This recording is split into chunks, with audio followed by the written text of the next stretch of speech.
नरेंद्र मोदी को एनडीए का नेता चुने जाने के बाद से विपक्ष अब लगातार तंज कस रहा है। विपक्ष कह रहा है कि बीजेपी अहंकार से भरी हुई पार्टी है जिसका अहंकार जनता ने तोड़ दिया है।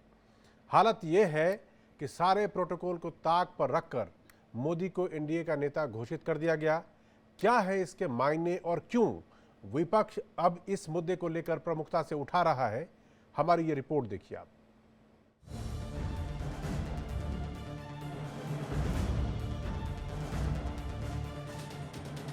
ये तस्वीर उस वक्त की है जब नरेंद्र मोदी को एनडीए का नेता चुना गया। साथ में खड़े सभी नेताओं ने विक्ट्री साइन दिखाई और ये जताया कि सर्वसम्मत से नरेंद्र मोदी हमारे नेता हैं।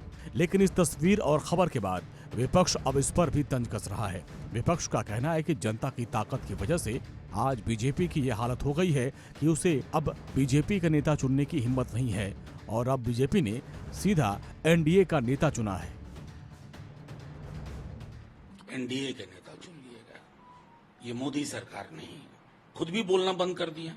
अचानक एनडीए के प्रति और गठबंधन के प्रति ममत्व जाग रहा है। ये जो ममता है ना, ये 239 सीट की वजह से ममता आई है। जनादेश के अनुसार देश की बागडोर अब एनडीए के हाथ में होगी और देश के निचले सदन की तस्वीर बदल जाएगी।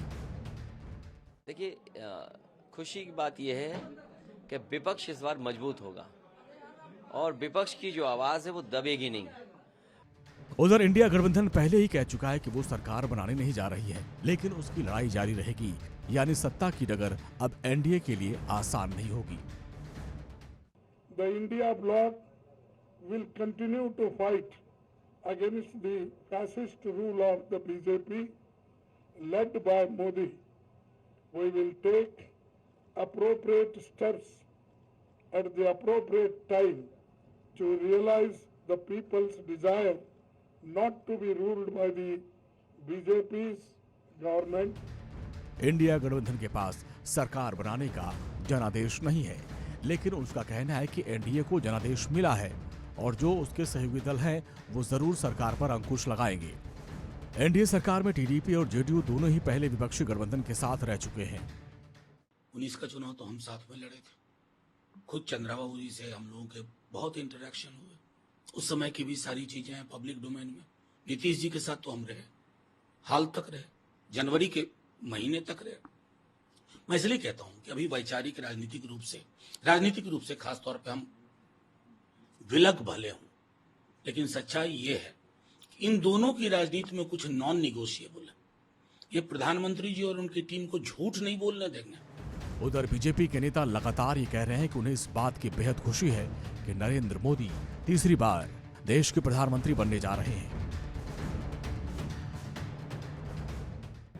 कि प्रधानमंत्री नरेंद्र मोदी जी तीसरी बार प्रधानमंत्री बनने जा रहे हैं। 10 वर्षों की इन यात्रा में भारत दुनिया की 5वीं बड़ी महाशक्ति अर्थव्यवस्था के मामले में बना है। गरीब कल्याणकारी कार्य हुए हैं और पूरा देश एक आशा और विश्वास के साथ आगे बढ़ा है। एनडीए गठबंधन को लेकर विपक्ष के सवालों का जवाब भी बीजेपी के नेता दे रहे हैं। बीजेपी का कहना है कि नरेंद्र मोदी को ये पता है कि गठबंधन की सरकार कैसे चलाई जाती है। हालांकि अलग बात है कि पिछले 2 कार्यकाल में बीजेपी को बहुमत था। तीसरी बार देश के यशस्वी प्रधानमंत्री नरेंद्र भाई मोदी शपथ लेंगे और अच्छे ढंग से सरकार चलेगी।